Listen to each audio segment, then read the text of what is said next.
Montreal, in an empty Montreal lot sandwiched between a building filled with studios for creative types and railway tracks, something strange and beautiful has bloomed. City zoning laws classify the land as a park, but for 5 months this summer it is been transformed into a free, open-air co-working site complete with a bar, bocce courts, beanbags and a stage. Air Commune is Montreal's whimsical take on co-working. Free for independent workers and creative types with offices and studios in the Mile End neighborhood, it is the product of a non-profit organization led by a group of 6 people with backgrounds organizing summer festivals and other events in Montreal. Alan Woods, Toronto Star. It is Montreal's whimsical take on the growing trend for freelancers, startups and small businesses opting to work out of communal office space. It is part bureau, part boardwalk. We noticed this empty patch of unused land that had loads of sun and where people came to eat their lunch sitting on concrete blocks, said Emily Wake, one of the 6 co-founders of Air Commune, a project funded through a city grant, corporate sponsorships and the sale of food and beverages. It's in a Montreal style, but independent workers are growing all over the world.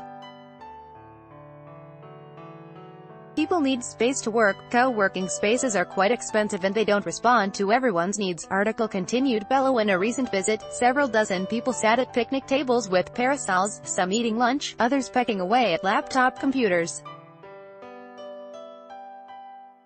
Meanwhile, another group of people were holding a business meeting in a remodeled shipping container set up with tables and chairs. Just behind, on the fake grass, a large group had gathered for a noon-hour conference on marketing strategies delivered by the head of a company whose offices are located in the same Mile End neighborhood. Later in the day, the turf would be cleared off for an after-work yoga class. Yes, we have shows and entertainment, but the mission is to have a marriage between the people who work in the neighborhood and the local businesses, said Wake. We wanted people to meet, discover potential partners and show their work. The same objective is what has been bringing Scarlett Martinez and Emily Carrier to the co-working site 2 or 3 times a week since it opened in May. Martinez founded the marketing strategy company, Eva, last December. On this particular day, they came to the site to work during the day. But they plan to stay for an after-hours networking event, a sort of speed dating for startup companies seeking financing, support and mentorship from an organization called PMEMTL. There are also practical reasons. Seats and tables in the cafes they might otherwise use to work are often already taken by the laptop-toting hordes by the time they arrive. Other coffee shops in the neighborhood are increasingly turning away their kind. 2 years ago it was easier. Now they're removing the plugs, said Martinez. Article continued below. Or they're saying that between certain hours no computers are allowed, said Carrier. They feel it has become too much. There's no more space left for people who want to eat. Wake and her partners in Illit 84, the non-profit organization behind the co-working site, were part of the laptop-toting independent workers. They all have a background in the city's thriving entertainment and festival circuits, whether it be with the Summer Music Festival, Picnic Electronic, the equestrian and acrobatic production Cavalia, Cirque du Soleil or the world-famous Just for Laughs Festival. City zoning laws classify the land as a park, but for 5 months this summer it is been transformed into a co-working site. Alan Woods, Toronto Star. A few years ago, Illit 84 organized a holiday season initiative selling and delivering Christmas trees. One of their customers happened to be Marie Plord, a popular Quebec television personality who was elected to the Plateau Montreal Neighborhood Council. When the idea for the co-working project took shape, they once again came knocking on her door. Wake said the project may never have received approval without Plord's support. What I really like seeing are the partnerships that form between people that are more experienced and those who are just starting out, she said. It's an attempt to work on economic development. We've done a lot of community building, but it's a bit of a push we're giving to economic development. A 1-month pilot project in 2017 brought about 10,000 people to the site and convinced city officials that Air Commune had merit. The goal this summer, armed with a $20,000 grant from the neighborhood council, is for a 5-fold increase in the number of visitors.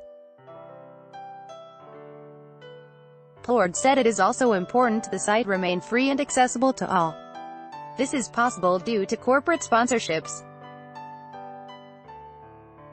But while Lululemon sponsors the yoga classes, Jack Daniel's logos appear on the gray beanbags, and Spaces, the for-profit co-working company, offers promotional pens and notebooks in one of the shipping container meeting rooms. The corporate content remains discreet. The only possible exception was when a particular brand of gin and tonic in a can was handed out free to those attending a lunch conference. Organizers are now looking to expand to other cities, including Quebec City, Toronto and Vancouver in the coming years.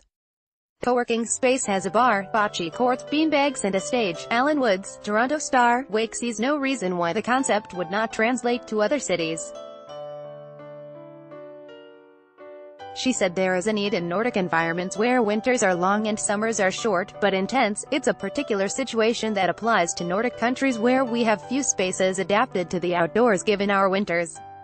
We haven't developed public spaces adapted for working, in contrast to places in Europe where there is Wi-Fi all throughout the city. Martinez and Carrier, of the marketing startup company, had a large bottle of water chilling on ice as they worked face-to-face across a picnic table. Martinez said there was something special about working outside when the weather cooperates.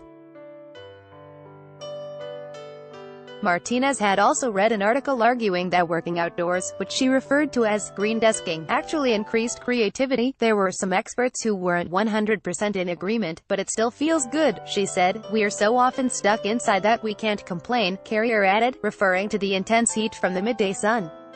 We get a little tan while working.